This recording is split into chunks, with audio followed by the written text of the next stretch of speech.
Salam sejahtera. Jumpa lagi dengan channel The Clarifikator. Kali ini kita bahas respon oknum aktivis Islam yang menuntut sikap KWI atas unggahan Romo Beni. Sebelumnya, mohon kerelaan saudara-saudaraku untuk like, subscribe, tekan tanda lonceng, and share, agar channel ini bisa terus menampilkan klarifikasi ringan tentang hal kontroversial di sekitar kita. Mari kita mulai.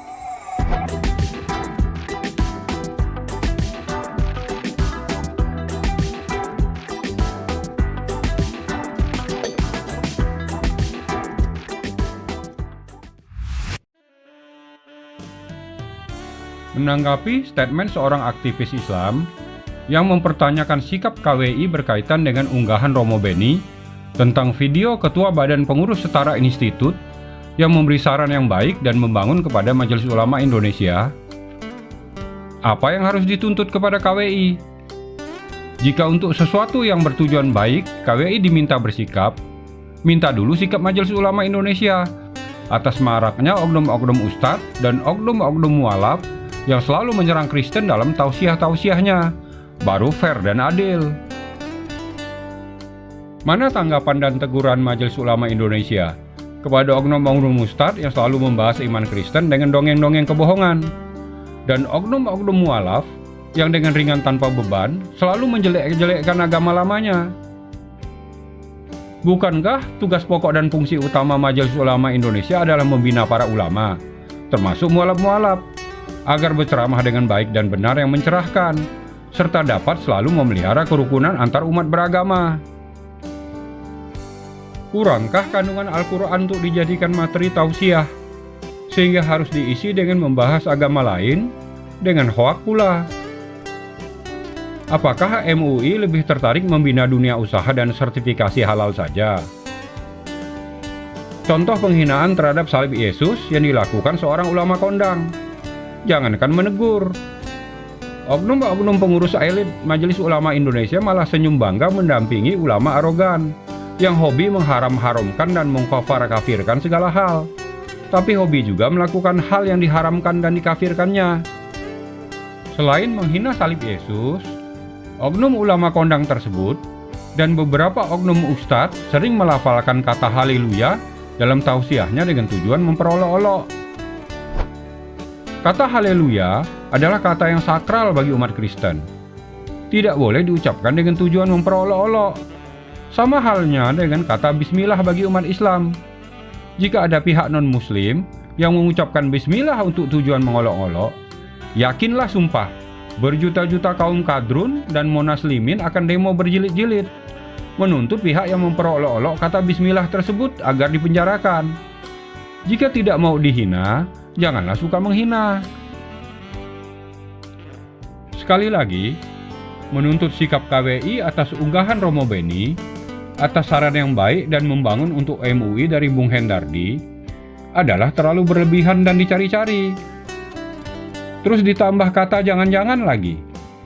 Jangan-jangan apa? KWI jelas berbeda dengan MUI, yang sudah terbukti ada oknum pengurus yang berbau radikal, bahkan ada terorisnya. Contoh nyatanya, almarhum Ustadz Tengku Jul yang bacotnya selalu berbau radikal. Ada lagi yang sama di MUI zaman now. Siapa oknum pengurus elit MUI yang cocoknya selalu berbau radikal, dengan selalu menyudutkan penegak hukum dibanding mengutuk teroris? Silahkan pemirsa nilai sendiri.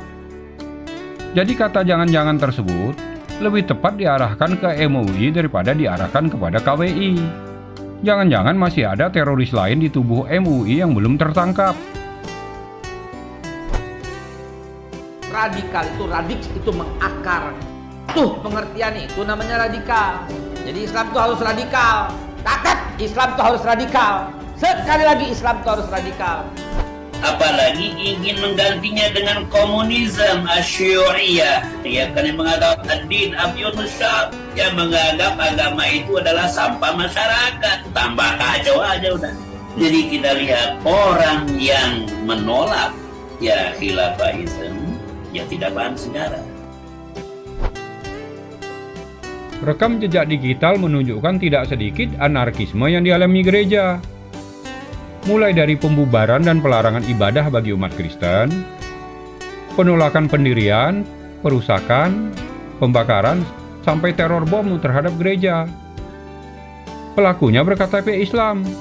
Sekali lagi, berKTP Islam ya, bukan beragama Islam. Mana sikap MUI?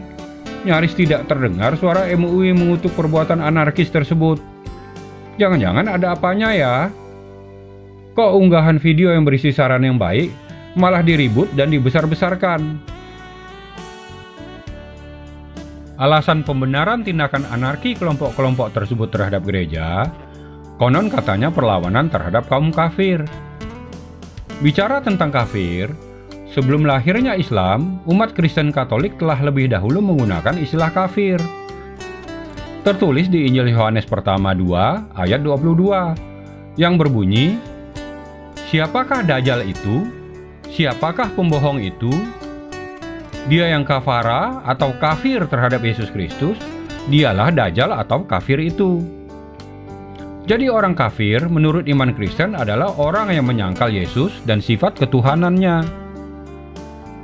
Walau lebih dahulu menggunakan istilah kafir, umat Kristen Katolik tidak pernah menuduh Islam mencuri istilah tersebut dari Katolik.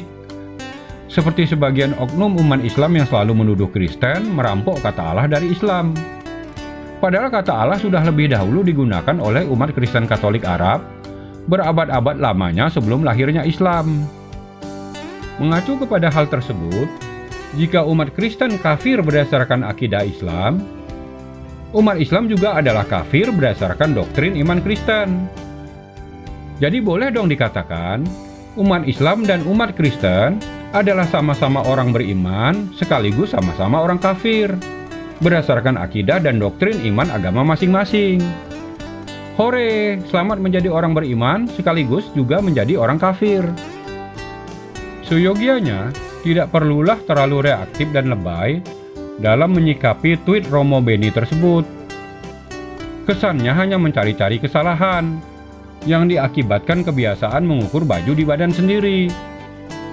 Oknum aktivis Islam dalam berita di video ini lupa dengan sunatullah.